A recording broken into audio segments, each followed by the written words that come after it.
itong puso ko.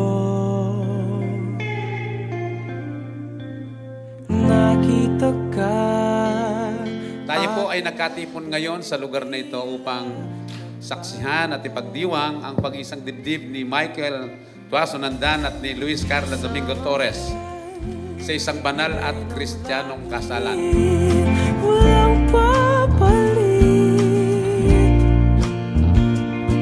maamong mukha, walang hihigit, sana nga'y iyong dinggin.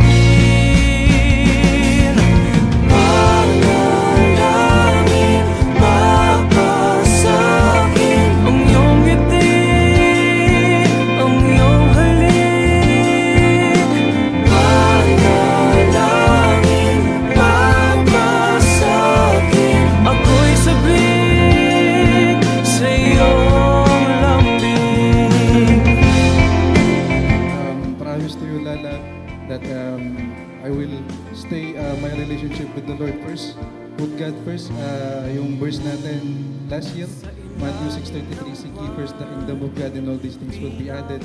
So yun yung pangako ko sa'yo. Matthew 6:33 yung ipapangako ko sa'yo. Yun yung ibibigay ko sa'yo kasi I know that the Lord will give us Jeremiah 29:11, for He knows the plans that He has for us. Yan ang pansin ng aking hiling. Ang tipan ng pag-asawa ay tinatag at itinakda ng Diyos na siyang lumikha sa atin na lalaki at babae.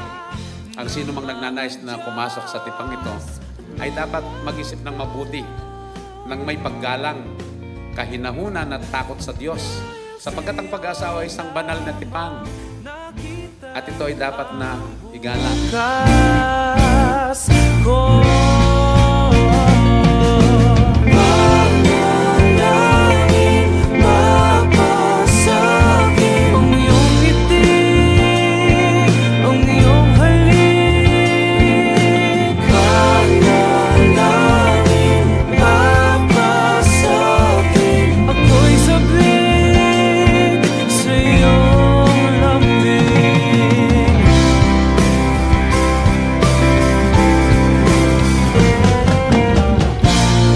Hindi alintana ang tanging kailangan, tayong dalawa ay magkasama sa hirap at ginhawa,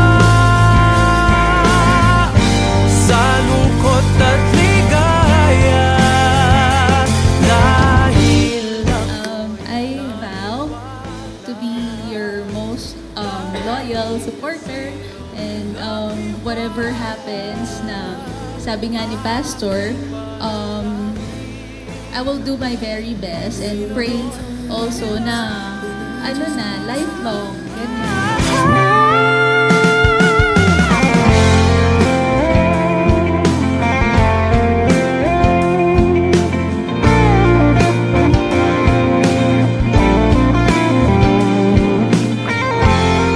It's the plan na hindi madali, but we know that kapag nilakaran natin yung plan na yun, bako-bako man, mahirap man, may persecution man or anything, we know na kapag yun yung nilakaran natin, yung Jeremiah 29:11 magiging madali.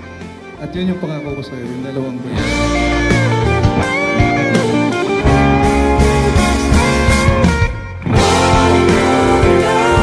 And thank you for coming into my life sa mga difficult moments ko. And I know na every time na nahirapan ako, ganyan, tinatatagan natin parehas, tinatatagan mo din. And ayun, lagi lang natin i-praise si Lord sa lahat ng nangyayari. itong puso ko.